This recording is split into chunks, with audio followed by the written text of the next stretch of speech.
Finalizó la tregua entre el campo y el gobierno,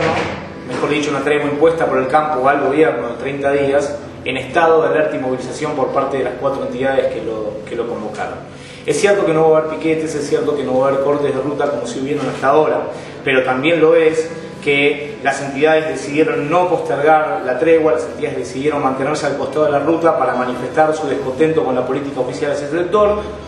que si bien hubo acuerdos parciales en las últimas 2 jornadas, básicamente el tema de las retenciones en las exportaciones de la carne y en el mercado triguero, las retenciones móviles, factor fundamental que generó el conflicto, siguen sin discutirse.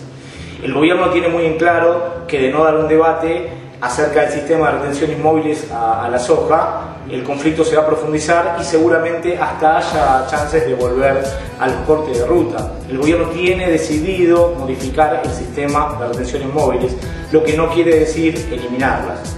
El gobierno está al tanto que las entidades presionaron, que se dio un debate hasta ahora que permitió algunos cambios y que hace un mes era imposible pensar que las 4 entidades del agro iban a estar sentadas todos los días con el jefe de gabinete discutiendo. Eso sin dudas es una victoria para el campo. Ahora,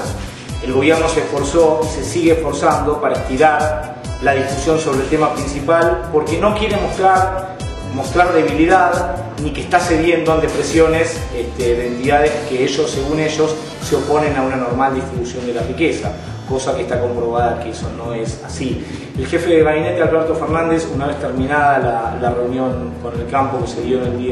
el día miércoles, se dirigió directamente al Senado, donde explicó que el gobierno en ningún momento quiso poner en juego la rentabilidad de los pequeños y medianos productores y que ellos de alguna manera son víctimas de los grandes pools de soja. Esto está claro, no hay ninguna duda que eso es así. Lo que es raro es por qué el gobierno tardó tanto tiempo en admitirlo y por qué no convocó a las organizaciones del campo, las grandes y las chicas, para poder decidir una medida que tal nivel de revuelo generó. Hace una semana el ministro de Economía ya no es más Martín Lustó, hoy es Carlos Fernández, el ex interventor de la FIP. Pensar que Martín Lustó, que fue quien anunció las retenciones móviles el 11 de marzo, es el gran responsable de este tema, no es más que un operativo de distracción hacia las altas autoridades del gobierno, llámense su presidenta Cristina Fernández o su presidente en las sombras y expresidente formal Néstor Kirchner, que sin ir más lejos, la semana pasada volvieron a cargar contra las entidades del campo, diciendo que no deben desabastecer el mercado, diciendo que no prendan más fuego los campos, dando a entender que los incendios que hay en Buenos Aires, Rosario y Entre Ríos son consecuencia del conflicto con el sector agrario. No hay dudas que ese está en un panorama más alentador para las organizaciones del agro. ¿Por qué? Porque hace un mes ni siquiera podían mandar carne para afuera, porque estaban limitadas las exportaciones, porque hace un mes el mercado de trigo seguía intervenido y no había apertura en las ventas, y hoy sí las hay.